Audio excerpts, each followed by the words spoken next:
കൊല്ലം മാലയിൽ മലപ്പത്തൂരിൽ 144 acre സർക്കാർ ഭൂമിയെ വ്യാജ പ്രമാണം ചമച്ച് ക്വാറി മാഫിയ തട്ടിയെടുത്തതിന് കൂടുതൽ തെളിവുകൾ പുറത്ത്.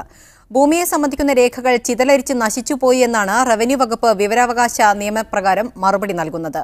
ഭൂമി ഇടപാടുകളെക്കുറിച്ചുള്ള വിജിലൻസ് അന്വേഷണം ഒരു വിഭാഗം റവന്യൂ വകുപ്പ് ഉദ്യോഗസ്ഥരുടെ നിസ്സഹകരണം മൂലം വഴിമുട്ടിയിരിക്കുകയാണ്. നന്ദാവനം എസ്റ്റേറ്റ് പ്രൈവറ്റ് ലിമിറ്റഡ് എന്ന സ്ഥാപനത്തിന് കൊല്ലം മാലയിൽ മലപ്പത്തൂരിലെ 144 ഏക്കർ ഭൂമി റബ്ബർ പ്ലാന്റേഷന് വേണ്ടി 1957 സർക്കാർ പാട്ടത്തിന് നൽകിയത്. ഈ ഭൂമി 2008 കൈമാറ്റം ചെയ്തതുമായി ബന്ധപ്പെട്ട് വിജിലൻസ് അന്വേഷണം നടന്നുവരികയാണ്. ഇതിനിടെയാണ് ഭൂമി കൈമാറ്റം ചെയ്യാൻ കോറി മാഫിയ വ്യാജ പ്രമാണം ചമച്ചതിന്റെ തെളിവുകൾ പുറത്തുവരുന്നത്. വിവരാവകാശ നിയമപ്രകാരം ഭൂമിയുടെ രേഖകൾ പരിസ്ഥിതി പ്രവർത്തകർ ആവശ്യപ്പെട്ടപ്പോൾ വിവിധ സർക്കാർ ഏജൻസികൾ പലതരത്തിലാണ് മറുപടി നൽകുന്നത്. 2009 രേഖകൾ കത്തിപ്പോയെന്ന് കൊട്ടാരക്കര സബ് രജിസ്ട്രാർ ഓഫീസ് പറയുമ്പോൾ കാലപ്പഴക്കം കാരണം നശിച്ചുപോയെന്ന് വില്ലേജ് ഓഫീസും പൊടിഞ്ഞും ചിതൽ തിന്നും പോയെന്ന് താലൂക്ക് ഓഫീസും വിവരാവകാശ പ്രകാരം മറുപടി നൽകുന്നു.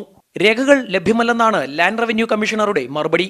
ഭൂമി കൈമാറ്റം ചെയ്യാൻ വ്യാജ പ്രമാണം ചമച്ചതുമൂലം രേഖകൾ നശിപ്പിച്ചതാകാമെന്നാണ് വിലയിരുത്തുന്നത്.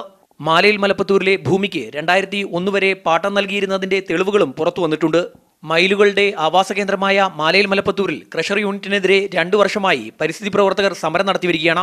ശ്യാമാർ ബാബു, മീഡിയ 1, കൊല്ലം.